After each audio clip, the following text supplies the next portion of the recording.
అదే RTV app వార్తల్ని క్షణాల్లో చదివే అవకాశం ఉంటుంది. ఒక న్యూస్ పేపర్, ఒక టెలివిజన్ ఛానల్ మీ చేతుల్లో ఎప్పుడూ ఉంటాయి. నమస్తే, వెల్కమ్ టు ఆర్టీవీ. కేంద్రం ప్రవేశపెట్టినటువంటి బడ్జెట్ 24-25 ఏదైతే ఉందో అసలు అది ఎవరికి ప్రయోజనం కలిగించేలా ఉంది? వడ్డీ రేట్లు దేని మీద తగ్గాయి, ఎవరి వల్ల అంటే విద్యారంగానికి కానివ్వండి, ఉద్యోగులకు కానివ్వండి, అటు రైతులకు కానివ్వండి, అసలు ఎవరికి ప్రయోజనం కలిగించేలాగా ఉందని చెప్పేసి తెలుసుకునే ప్రయత్నం చేద్దాం. ప్రస్తుతం మనతో సీనియర్ రాజకీయ విశ్లేషకులు శేషు గారు మనతో ఉన్నారు. ఆయన మాటలో తెలుసుకుందాం. అర్పణ సార్, అంటే ఈ 2024-25 బడ్జెట్ ఎలా ఉంది? అసలు ఇప్పుడు దీనివల్ల ఎవరికి ప్రయోజనం కలుగుతుంది?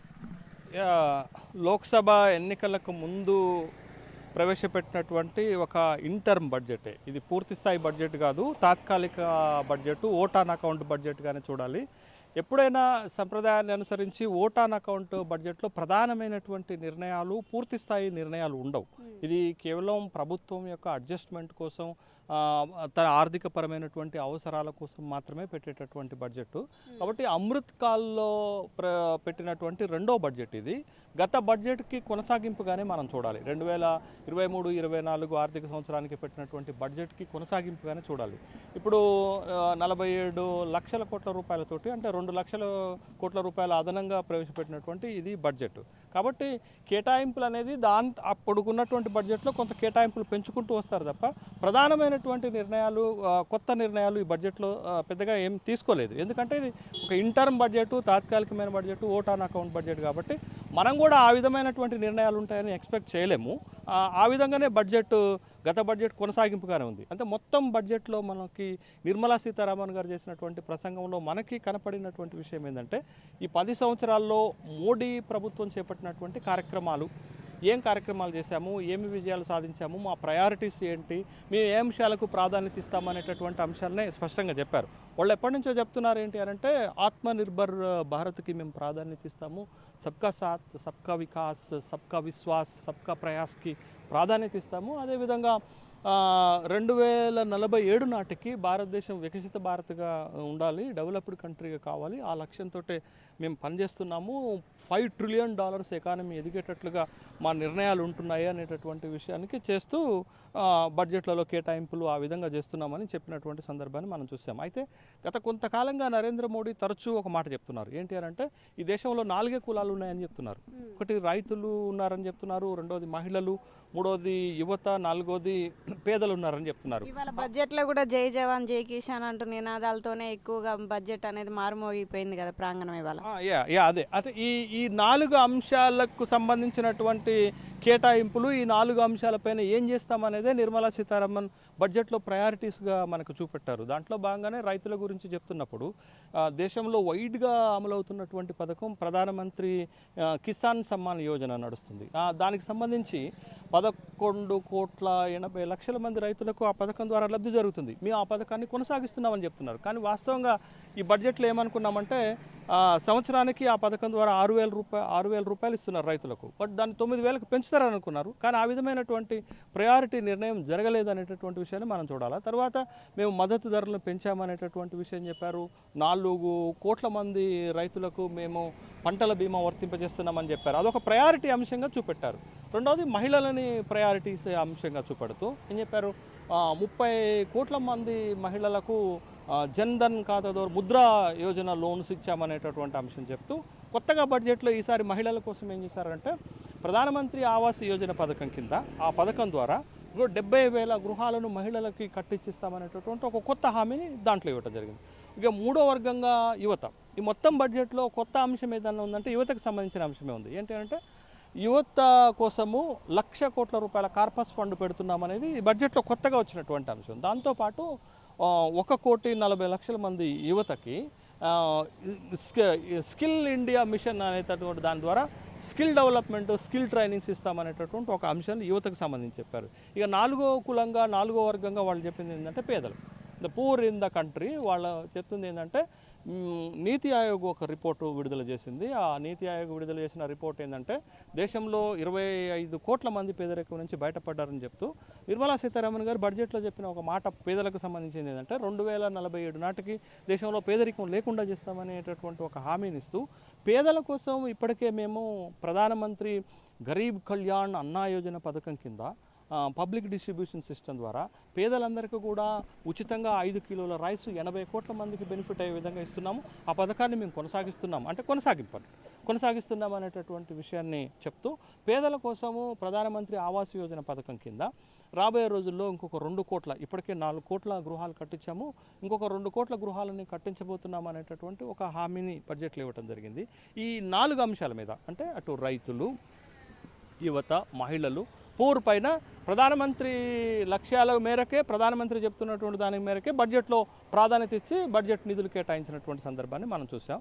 తర్వాత ఏంటంటే జనరల్గా బడ్జెట్ ఎప్పుడు ప్రవేశపెడుతున్నా సహజంగా మనం చూసేటటువంటి అంశం ఏంటంటే ట్యాక్స్ ఎగ్జంప్షన్స్, అంటే వేతన జీవులకు పన్ను పరిమితి ఏంటది అనేది ఆశగా ఎదురు చూసేటటువంటి అంశమే. అయితే తను ఏం చెప్తున్నారంటే న్యూ ట్యాక్స్ సిస్టాన్ని నేను తీసుకొస్తున్నానని చెప్తూ ట్యాక్స్ సరళీకరణ, లిబరలైజేషన్ ట్యాక్స్ తీసుకొస్తున్నానని చెప్పారు. కానీ ఆదాయ పన్ను పరిమితి గత బడ్జెట్లో 7 లక్షల వరకు ఇచ్చింది, దాన్నే కొనసాగించారు, కొత్తగా ఏమి ఇవ్వలేదు అనేటటువంటి విషయాన్ని మనం చూడాలా. పన్ను చెల్లింపుల్లో ఒక సరళీకరణ విధానాన్ని తీసుకొస్తామని చెప్పారు, కానీ దాంట్లో ఒక స్పష్టత అయితే ఇవ్వనటువంటి సందర్భం ఉన్నది. ఈ స్థూలంగా బడ్జెట్ ఏంటంటే ఇది తాత్కాలికమైనటువంటి ఓట్ ఆన్ అకౌంట్ బడ్జెట్ కాబట్టి ఆ విధమైనటువంటి ప్రయారిటీసే మనకు కనపడ్డాయి. కొత్తగా తీసుకున్నటువంటి నిర్ణయాలు అయితే పెద్దగా ఏమి కనపడలేదు. కానీ ఇటు రైతులకు కానివ్వండి, అటు యువత, మహిళలకు ఎవరికి కూడా ఆశాజనకంగా లేదంటారా ఈ బడ్జెట్? ఆశాజనకంగా ఉందా లేకపోతే బడ్జెట్ ఎట్లుంది అనేటిది కాదు, ఈ బడ్జెట్ నేచరే అంత. ఇది ఏంటంటే ఇది పూర్తి స్థాయి బడ్జెట్ అయితే ఒక సంవత్సరం మొత్తానికి గవర్నమెంట్ ప్రయారిటీస్ ఏంటి, కేటాయింపులు ఏంటి, దేనికి ప్రాధాన్యత ఇచ్చారు, కొత్తగా వచ్చిన పథకాలు ఏంటి, ఏ వర్గాలని టార్గెట్ చేశారు, ఏ వర్గం పైన ఫోకస్ పెట్టారు అనేటటువంటి విషయాన్ని మనం మాట్లాడుకోవచ్చు. కానీ ఇది ఇంటర్మ్ బడ్జెట్, ఇది vote on account budget, facilitation కోసమే. మళ్ళీ లోక్సభ ఎన్నికలైన తర్వాత కేంద్రంలో కొత్త ప్రభుత్వం అధికారంలోకి వచ్చిన తర్వాత మళ్ళీ కొత్త ప్రభుత్వం పూర్తిస్థాయి బడ్జెట్ని ప్రవేశపెడుతుంది, లేకపోతే దీన్నే కొనసాగించుకునేటటువంటి అవకాశం కూడా ఉంటుంది. కానీ పూర్తిస్థాయి బడ్జెట్ అయితే మళ్ళీ పెడతారు. కాబట్టి దీంట్లో పెద్దగా కేటాయింపులు పెరుగుతాయి. ఎందుకు? పాత బడ్జెట్ 45 లక్షల కోట్ల రూపాయలు ఉంటే ఇది 47 లక్షల కోట్ల రూపాయలు, అంటే 2 లక్షల కోట్ల రూపాయలు అదనంగా వచ్చే ఆ మేరకు వాటన్నిటికీ ప్రయారిటీస్, కేటాయింపులు పెరిగేటటువంటి అవకాశం ఉంటుంది. మేజర్గా మోడీ ప్రభుత్వం గత కొంతకాలంగా ఒక 3-4 బడ్జెట్లలో ఇన్ఫ్రాస్ట్రక్చర్, బేసిక్ ఇన్ఫ్రాస్ట్రక్చర్ పైన, మౌలికమైనటువంటి అవస్థాపన సౌకర్యాలపైన పెద్ద ఎత్తున ఖర్చు పడుతుంది. ఉదాహరణకు రైల్వేస్, దీంట్లో కూడా పెద్ద ఎత్తున కేటాయింపులు చేశారు. తర్వాత ఎయిర్పోర్ట్స్, దీంట్లో ఈ బడ్జెట్లో ఉడాన్ పథకం కింద, అంటే ఉడాన్ పథకం పాతదే, దీన్ని కొనసాగించకుండా వచ్చి 149 కొత్త ఎయిర్పోర్ట్లను తీసుకొస్తామని చెప్తున్నారు. అట్లా వాళ్ళ ప్రయారిటీస్ని పెంచుకుంటూ వచ్చారు తప్ప కొత్త నిర్ణయాలు అయితే ఇట్లాంటి బడ్జెట్లో జరగవు. అదే జరిగింది. ఈ 10 ఏళ్ల కాలంలో మోడీ చేసినటువంటి కార్యక్రమాలను చెప్తూ, మా ప్రయారిటీస్ ఇవని చెప్తూ, మేము గతంలో తీసుకొచ్చినటువంటి పథకాలను మళ్ళీ కొనసాగిస్తున్నామని చెప్పే క్రమమే ఈ బడ్జెట్లో కనపడింది. కానీ ఉద్యోగులకి 7 లక్షల వరకు పన్ను రాయితీ అనేది అన్నారు, దానివల్ల ప్రయోజనం లేదంటారా?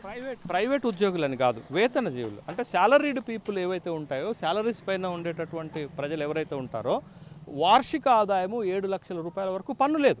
గతంలో కూడా లేదు. కాకపోతే గతంలో ఏముంది అని అంటే ఏజ్ స్లాబ్స్ ఉండేవి, 60 ఏళ్ళు, 60 నుంచి 80 ఏళ్ళు, 80 ఏళ్ళు దాటినటువంటి వాళ్ళు అట్లా ఏజ్ స్లాబ్స్ ఉండే. కానీ ఈ బడ్జెట్లో ఏమిచ్చారంటే 7 లక్షల వరకు పన్ను మినహాయింపు ఇస్తున్నాము, 0 పన్ను ఉంటుంది. 7 లక్షలు దాటిన తర్వాత పన్ను పరిధిలోకి వస్తారనేటటువంటి విషయం. అది చిన్న ఫెసిలిటీ మాత్రమే, అది దాన్ని పెద్దగా మనం ప్రయోజనకరంగా చూడాల్సిన అవసరం లేదు. అది ఏంటంటే గత బడ్జెట్కి కొనసాగింపుగానే ఉంది తప్ప కొత్తగా ఈ బడ్జెట్లో గొప్పగా ఇది ఉంది అని చెప్పుకోవడానికి లేదా ఒక కొత్త పథకం లేదు. కేటాయింపులలో మార్పులు మాత్రమే కనపడతాయి తప్ప ప్రభుత్వము మా ప్రయారిటీస్ ఇవి, మా ప్రభుత్వం చేసేది ఇవి అని చెప్పడానికి పరిమితం అయినట్లే మనకి చాలా స్పష్టంగా కనపడింది.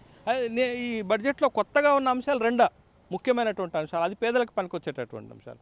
ఒకటి ఏంటి అని అంటే ప్రధానమంత్రి ఆవాస్ యోజన పథకం ద్వారా 2 కోట్ల అదనంగా ఇళ్ళు కట్టిస్తామనేది ఒకటైతే, యూత్ కోసము 1 లక్ష కోట్ల రూపాయల కార్పస్ ఫండ్ని పట్టుకురావటం అనేది ఈ బడ్జెట్లో మనం కొత్తగా చూడాల్సినటువంటి అంశం. ఓవరాల్ బడ్జెట్లో వాళ్ళు ఫోకస్ చేసింది. ఇప్పుడు మీరు గత సంవత్సరం బడ్జెట్లో 7 అంశాలకు ప్రాధాన్యత ఇచ్చారు, అవే కొనసాగించారు. ఫర్ ఎగ్జాంపుల్ ఇంక్లూజివ్ గ్రోత్, సమ్మిళిత వృద్ధి, అందరికీ పథకాలు, ప్రోగ్రామ్స్ ఫర్ ఆల్, ఇట్లాంటివన్నీ మళ్ళీ దీంట్లో కొనసాగిస్తూ ఈ 7 అంశాలలో ప్రధానంగా focus on 4 category of people. అది ఫార్మర్స్, అది యూత్, అది ఉమెన్, అది పూర్. దానికి సంబంధించినటువంటి కొనసాగింపు కార్యక్రమాలే కనపడ్డాయి తప్ప కొత్తగా బడ్జెట్లో రాడికల్గా కొత్తగా మనం బాగా చెప్పుకోవాల్సినటువంటి మార్పులు చేర్పులు అయితే జరగలేదు. ఇది ఒక గత బడ్జెట్కి కొనసాగింపుగానే మనం చూడాల్సి ఉంటుంది. ఇది కేవలం ఇంటర్మ్ బడ్జెట్గానే చూడాల్సి ఉంటుంది, ఓట్ ఆన్ అకౌంట్ బడ్జెట్గానే చూడాల్సి ఉంటుంది. పెద్దగా కూడా మనం బడ్జెట్కి ముందు ఏమీ ఆశించలేదు కూడా, మనం పెద్దగా ఆశించాల్సిన అవసరం కూడా లేదు. ఇది ఒక అడ్జస్ట్మెంట్ బడ్జెట్గానే మనం చూడాల్సిన అవసరం ఉంది. కాకపోతే ప్రభుత్వం వాళ్ళకు ఉన్నటువంటి ప్రయారిటీస్, ఆ ప్రయారిటీస్ని కొనసాగించడానికే ఈ బడ్జెట్లో తను ప్రాధాన్యత ఇచ్చింది నిర్మలా సీతారామన్ గారు. అంటే పూర్తిగా ఎంత మేరకు బడ్జెట్ ఇది పెట్టారనుకుంటున్నారు? ఇది ఆఖరికి ఎవరికి ప్రయోజనం లేదంటున్నారా? ఎవరికి ప్రయోజనం లేదు అని అనట్లేదు. గత బడ్జెట్కి కొనసాగింపుగానే ఈ బడ్జెట్ ఉన్నది అనేటటువంటి అంశమే చూడాలి తప్ప, యాక్చువల్గా మనకి బడ్జెట్ వస్తున్నప్పుడు కొన్ని కొత్త పథకాలు ఆశిస్తాం. ఇందాక నేను చెప్పాను కదా, ప్రధానమంత్రి కిసాన్ సమ్మాన్ యోజన ఉంది. అది ప్రవేశపెట్టిన దగ్గర నుంచి సంవత్సరానికి 6,000 రూపాయలు, అంటే 3 టర్మ్స్ ఇస్తారు. 2,000 రూపాయలు, 2,000 రూపాయలు, 2,000 రూపాయలు. తెలంగాణలో కూడా ఆ మోడల్ లాంటి ఒక పథకం ఉంది. రైతు బంధు ఉంది, దాన్ని మార్చి ఇప్పుడు రైతు భరోసా కిందకి వచ్చింది. మనం 10,000 రూపాయలు ఇస్తున్నాం. దాన్ని కొత్తగా వచ్చినటువంటి ప్రభుత్వం 15,000 చేసింది కదా. రేపు లోక్సభ ఎన్నికలు రాబోతున్నాయి కాబట్టి లోక్సభ ఎన్నికలు వస్తున్నటువంటి తరుణంలో అట్లాంటి పథకాలలో ఏమైనా మార్పులు చేస్తారా అని కొంతమంది ఆశించారు. అదేమీ జరగలేదు. తర్వాత ఆదాయ పన్ను పరిమితిని 7 లక్షలు గతంలో ఉంటే అది 10 లక్షలకు చేస్తారా అంటే అది కూడా ఏమీ జరగలేదు. తర్వాత వ్యవసాయ రంగానికి ఇంకా బడ్జెట్ అటెన్షను గత బడ్జెట్లో 5% తగ్గింది. ఈ శాతం పెంచుతారా అంటే బడ్జెట్ అవుట్లే పెరిగిన మేరకు వ్యవసాయ రంగానికి కేటాయింపులు పెరగలేదు. అవి కాబట్టి ఇదొక సాదాసీదాగా బడ్జెట్లు కానీ మనం చూడాల్సినటువంటి అవసరం ఉంటుంది. కొన్ని మనం ఎక్స్పెక్ట్ చేస్తాం. ఉదాహరణకు ఇప్పుడు దేశంలో ప్రధానమైనటువంటి సమస్య ఏంటది? ధరలు పెరగటం. ధరలు పెరగటాన్ని నియంత్రణ చేయాలి. ద్రవ్యోల్బణాన్ని నియంత్రణ చేయడానికి వీళ్ళు ఏం చేయబోతున్నారు అనేటటువంటి విషయం స్పష్టం చేస్తారని అనుకున్నాను. బట్ దానికి సంబంధించింది ఏంటంటే కోశ లోటు ఉంటుంది, ద్రవ్య లోటు ఉంటుంది. దాన్ని తగ్గించడానికి ప్రయత్నం ప్రతి బడ్జెట్లో చేస్తారు. ఈ బడ్జెట్లో కూడా 4% తగ్గించడానికి ప్రయత్నం చేస్తామని చెప్పారు. అది కామన్గా జరిగేటటువంటిది. ద్రవ్యోల్బణం తగ్గింది అని చెప్పింది, కానీ తగ్గలేదు, ద్రవ్యోల్బణం పెరిగింది. దాన్ని నియంత్రణ చేసేటటువంటి స్పష్టమైనటువంటి చర్యలు ట్రెడిషనల్ చర్యలే చెప్పింది తప్ప కొత్తగా మీ చర్యల ద్వారా ద్రవ్యోల్బణాన్ని నియంత్రణ చేస్తామని చెప్పలేకపోయింది. అదొక విషయం. రెండోది, దేశంలో ఉన్న ఇంకో తీవ్రమైన సమస్య ఏంటి అంటే నిరుద్యోగం, అంటే ఉపాధి కల్పన. ఈ విషయాన్ని మీద కూడా పెద్దగా ఫోకస్ చేసినట్టుగా మనకు కనపడలేదు. కాకపోతే వాళ్ళు నిరుద్యోగాన్ని తగ్గించడానికి ఎంఎస్ఎంఈలకి ప్రాధాన్యత ఇచ్చామని ఒక పక్క చెప్తూ, వాటిని ఎంకరేజ్ చేస్తున్నామని ఒక పక్క చెప్తూ, వాటికి ఎక్కువ నిధులు కేటాయిస్తామని ఒక పక్క చెప్తూ, ఇంకొక పక్క ఏంటంటే స్కిల్ డెవలప్మెంట్ పైన అసలు మొదటి నుంచి మోడీ ప్రభుత్వం స్కిల్ డెవలప్మెంట్కి ప్రాధాన్యత ఇస్తుంది. అంటే ఇది it's a long run strategy. వాళ్ళ ఉద్దేశం ఏంటంటే యూత్కి స్కిల్ని డెవలప్మెంట్ చేసుకుంటూ వస్తే ఆ స్కిల్ డెవలప్మెంట్ ద్వారా వాళ్ళకి ఉపాధి జనరేట్ అవుతుంది, అట్లా నిరుద్యోగాన్ని తగ్గించవచ్చు అని అనుకుంటున్నారు. కానీ మోడీ ప్రభుత్వాలు కాకుండా అంతకుముందు ఉన్నటువంటి ప్రభుత్వాలు ఏం చేశాయంటే ప్రత్యేక పథకాలను పెట్టడం ద్వారా, లేకపోతే సెల్ఫ్ ఎంప్లాయ్మెంట్ క్రియేషన్ ద్వారా నిరుద్యోగాన్ని తగ్గించడానికి ఆ ప్రభుత్వాలు ప్రయత్నం చేస్తే, ఈ ప్రభుత్వం పూర్తిగా ఒక స్ట్రాటజీని మార్చుకుంటూ వస్తూ వీళ్ళు స్కిల్ డెవలప్మెంట్కి ఎక్కువ ప్రాధాన్యత ఇస్తున్నారు. ఈ బడ్జెట్లో కూడా యూత్ పరంగా వచ్చేసరికి స్కిల్ డెవలప్మెంట్కి ఎక్కువ ప్రాధాన్యత ఇచ్చారు. మీరు 1,00,000 కోట్ల రూపాయల కార్పస్ ఫండ్ పెట్టడం అయితే ఏంటది, తర్వాత ఇండియా స్కిల్ మిషన్ ద్వారా 1,40,00,000 మంది యూత్కి ట్రైనింగ్ చేసేటటువంటి కార్యక్రమాలు, ఇవన్నీ కూడా ఆ పరంపరలో భాగంగానే. కానీ ఇప్పుడు మనం ఆశించేది ఏంటి అని అంటే సెల్ఫ్ ఎంప్లాయ్మెంట్ జనరేషన్ కానీ, లేకపోతే ఉపాధి కల్పన కోసం ప్రత్యేక ఆర్థిక కార్యక్రమాలను చేయడం కానీ ఇవేవి బడ్జెట్లో లేవు. కానీ ఉంటాయని కూడా మనం ఆశించకూడదు. ఎందుకంటే this is purely as interim budget, vote on account budget. అట్లాంటివి ఉంటాయని మనం పెద్దగా దీన్ని ఆశించాల్సినటువంటి అవసరం లేదు. ఇది కేవలం ప్రభుత్వం తన ఫినాన్షియల్ అడ్జస్ట్మెంట్ కోసం పెట్టుకున్నటువంటి బడ్జెట్గానే మనం చూడాలి. సరే, దీంట్లో కూడా ఎప్పుడు బడ్జెట్ పెట్టినా మనం కొన్ని ఆశిస్తాం. ప్రభుత్వం నుండి ప్రజలు ఆశించేటటువంటి క్రమమే. బట్ ఆ స్థాయిలో ప్రజలు ఆశించేటటువంటి స్థాయిలో ఈ బడ్జెట్లో నిర్ణయాలు లేవనేటటువంటి విషయాన్ని మనం గమనించాలి. సో ఓవరాల్గా budget, vote on account budget ఎట్లుండాలో అట్లనే ఉంది. కదా ఏదైతే బడ్జెట్ ఉందో ఓటాన్ అకౌంట్ బడ్జెట్ అనేది ప్రవేశపెట్టడం జరిగిందో అది ఎలా ఉండాలో అలానే ఉంది. కొత్తగా వచ్చినటువంటి ప్రయోజనాలు ఏం లేవు. అటు యువతకి సంబంధించి కానివ్వండి, ఇటు కొంచెం ఒక 2 విషయాలే కొత్తగా ఉన్నాయి. మిగతాదంతా కూడా వాళ్ళు చేసేటువంటి పథకాలను పొడిగించడం అయితే జరిగింది. తర్వాత వచ్చేటువంటి కేంద్రంలో ఏదైతే ప్రభుత్వం ఉంటుందో అప్పుడు మళ్ళీ ఏమన్నా బడ్జెట్ అనేది పెరుగుతుంది తప్ప ఇప్పుడున్న ఈ బడ్జెట్ అయితే మాత్రం ఆశించినంతగా ఆశాజనకంగా అయితే ఈ బడ్జెట్ ఉండదు. ఓటాన్ అకౌంట్ బడ్జెట్ అనేది ఎప్పుడు కూడా ఇలానే ఉంటుంది. ఎలా ఉండాలో అలానే ఉందంటూ చెప్పడం జరుగుతుంది. మరిన్ని వీడియోస్ కోసం ఛానల్ ని సబ్స్క్రైబ్ చేయండి. లేటెస్ట్ అప్డేట్స్ కోసం వాట్సాప్ ఛానల్ ని ఫాలో చేయండి.